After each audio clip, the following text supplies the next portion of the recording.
has working on this series challenged and or redefined what power means to you? And if so, how? I think for me, it's just confirmed what I've always gravitated towards, which is that it's, the electricity that these girls actually have is a metaphor for the inherent power that we all possess, right? Whether we acknowledge it or not, whether we develop it and nurture it or not. So I find this story just so inspirational to see so many different women, girls, all ages, different cultural backgrounds coming into that sense of self and autonomy. It's incredible. So, yep, I'm all about equality, inclusivity, and this show just really addresses a lot of things that are in alignment with what we're fighting for in today's world. Yeah, no, I love the way Tony just put it. I mean, I love this show because you see what's happening in the real world played out in fiction, in science fiction, and it's exciting and fun and thrilling and scary and a safe place for us to watch the results of equality happening. Not that it should be scary. I mean, it's weird that people are threatened by people coming into a sense of power. It should be something we all have. And we should be cheering. We should be like, oh yeah, our moms and our wives and our daughters are finally getting what they deserve. And instead people are like, nah, I'm not gonna let them get theirs. Yeah, I mean, it's so relatable. I was thinking, and it's really cool to see, especially both of your characters are authoritative, you're people of authority, doctor, mayor. Yeah. And I think in a world where a lot of people in power right now are choosing fear over tolerance, you have two characters that initially kind of choose to educate and to lead with empathy, and how important that is to see on screen as well. Yeah, leading with love is everything. I grew up, kind of in a violent neighborhood, so it was always about being an alpha and whoever had the most fights and could beat up the most people, you were the coolest. But then you grow up and you finally realize, wait a minute, that's no way to have a world. The world should be about love and inclusivity, and everybody's success means more success for me, not less.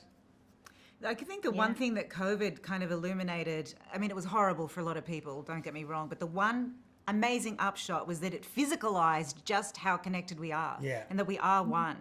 And yet there seems, there are these patriarchal kind of this institution which we've all been born into, these structures that we subscribe to without even knowing until we start to question things and wake up and grow up and become a bit more aware and conscious. And so in the show, this is all examined in a really beautiful way.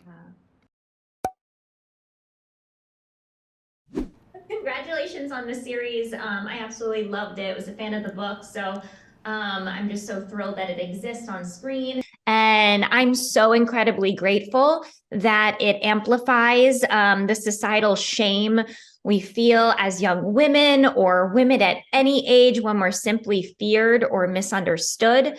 So I would love to hear from everyone if they could please share their experience being part of a series that inspires a need to break that cycle of shame and what it has meant to you, either professionally, personally, or both.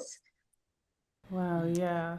I would say to me, it's been very motivating and then also like so emotional, because within Auli'i's story, you see that she delivers this speech and it's so motivating. And when I was reading it, I was literally crying because it was just so motivating in a way. And then also that we are taking the step of saying, some things are not right within how women are being treated, and then how women have to, live in the world of fear. And honestly, I'm just happy we're taking this step, because you have a lot of people who don't want to talk about it because they're uncomfortable. And it's like, we're uncomfortable too, so we're going to talk about it. So yeah. And I think too, I've been seeing this show through the lens of, as far as the abuse element, right? Because the abuse obviously connects with shame, and unfortunately it's the victim that tends to take it upon themselves, right? And so obviously through this show we're hoping that victims will become victors. But also it's very interesting how the dynamic of abuse is not necessarily men versus women, right? Like if you really look at the thread of it, there's also abuse within mothers and daughters, you know, within families, or women and women. And so I feel like it also holds the mirror up to nature, so to speak, as well, right? And asks ourselves the question as women, what are we doing with the power that we wield?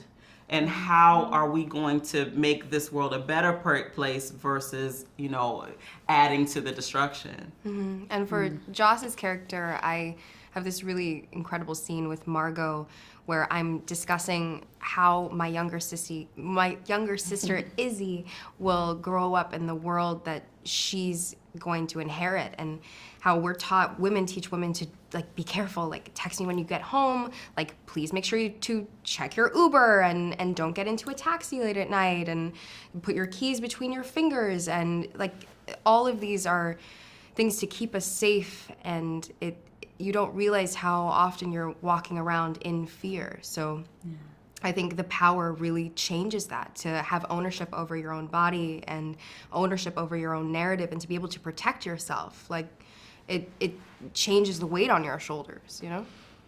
Absolutely. I mean, there's that great line from Joss where she addresses exactly that, of this idea of like, I didn't know how scared I was. I didn't know much, and I think that's so relatable. And this series is going to make such a splash and an impact. So thank you so much. Like I said, I'm so grateful for it.